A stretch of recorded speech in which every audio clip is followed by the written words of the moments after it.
What if I told you that the most dangerous person in the room isn't the one who shouts, not the one with the harshest words, or even the darkest past? According to the great Swiss psychologist Carl Jung, the real danger lies somewhere else. It's not in what we see, but in what we refuse to see. The most dangerous sign in a person, Jung said, is this: they deny their own shadow. They believe they're always kind, always good, always right. But beneath that surface, buried, unspoken, lives another part of them. And that part, ignored for too long, becomes the true threat. Carl Jung gave us many ideas that changed how we understand human behavior: archetypes, the collective unconscious, synchronicity. But one of his most hauntingly powerful concepts is the shadow. The shadow is everything we hide from the world, and often from ourselves. It's our anger, our envy, our guilt, our secret desires, our pain, our fears. These parts don't disappear just because we push them down. They become unconscious, and what is unconscious begins to control us. Jung said, "The shadow is a moral problem that challenges the whole ego personality. No one can become conscious of the shadow without considerable moral effort. And that's why most people don't face it, because it's uncomfortable, it's humbling, it strips away the masks. But without that work, we remain half awake, living in stories, illusions, and projections. Here's the real danger. When someone refuses to confront their shadow, they become unconscious of what drives them. They don't see how their unhealed pain is shaping their behavior. They don't realize how their suppressed rage seeps into their words. They don't recognize how they hurt others while believing they're just being honest or doing the right thing. These people often wear the mask of perfection. They might say, "I never get angry. I'm always calm. I only want what's best." But behind that mask is a war they're losing without even knowing they're fighting it. Because what we suppress doesn't go away. It festers. And one day, it finds a way out. Through our actions, our relationships, our health. Until you make the unconscious conscious, Jung wrote, it will direct your life, and you will call it fate. So, what happens when someone refuses to see their own shadow? They start to project. Projection is when we see in others the things we can't admit in ourselves. A person who denies their insecurity, they'll constantly criticize confident people. A person who suppresses jealousy, they'll secretly resent others who are successful or happy. A person who hides their manipulative side will call everyone else manipulative. It's like wearing dirty glasses.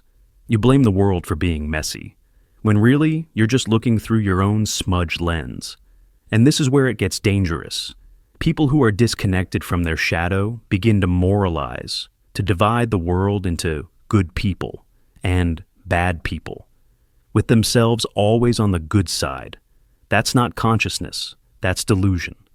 Let's make this real. Have you ever met someone who is so nice, it feels unnatural? They never raise their voice, never complain, always helpful, but somehow you feel tense around them. They seem to disapprove without saying a word. They always have constructive feedback, but never take any themselves. What's going on? This is often the shadow, hiding beneath a mask of kindness. Because when we suppress parts of ourselves, we often perform instead of connect. We manipulate instead of relate. And the person who won't own their shadow can unknowingly become emotionally destructive because they act out in indirect, unconscious ways. So, what's the solution? Jung never said the goal is to get rid of the shadow. He said we must integrate it, to become whole, to meet your darkness and learn from it, to say, yes, I have envy. Yes, I have pride. Yes, I feel anger. And I will not let them rule me in silence. When we integrate the shadow, we become stronger, not weaker. We become human, not perfect, but authentic. And here's the paradox. The more honest you are about your flaws, the more trustworthy you become. Because people can sense your groundedness. They feel safe, not judged. They feel seen, not controlled. We've seen this theme play out in powerful films. In Black Swan, Natalie Portman's character tries so hard to be the perfect ballerina.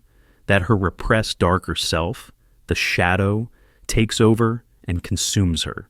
In Dr. Jekyll and Mr. Hyde, the respectable doctor suppresses all of his impulses until they burst out as a second personality.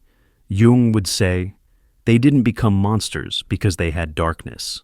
They became monsters because they denied it. Jung wasn't just speaking to psychologists.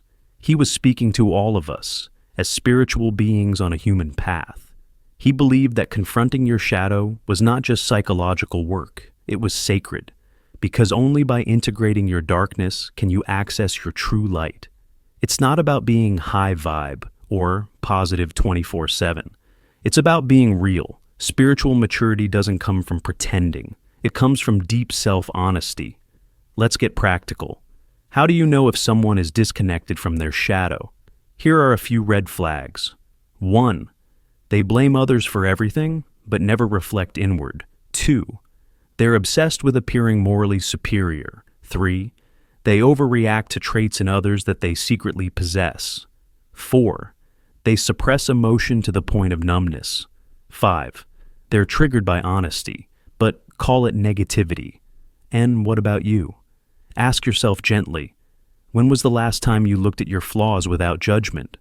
When someone criticizes you, do you get defensive or curious? Do you secretly look down on people who express things you've buried? These aren't easy questions, but they're the questions that awaken us. So, what's the most dangerous sign in a person? It's not rage, it's not pride, it's not even evil. It's the belief that there is no darkness in them at all, because that denial becomes blindness, and that blindness turns into harm. But the moment you turn inward, with honesty, with courage, the danger becomes power, the fear becomes fuel, the shadow becomes a teacher. This is what it means to walk the path of the mature soul, not to escape yourself, but to embrace all of you. If this message stirred something within you, don't ignore it. It might be your shadow, asking to be seen. Like, share, subscribe, and if you're ready to explore your inner world, we're here with you, every step of the way. This is Mature Soul, where truth is healing and self-awareness is sacred.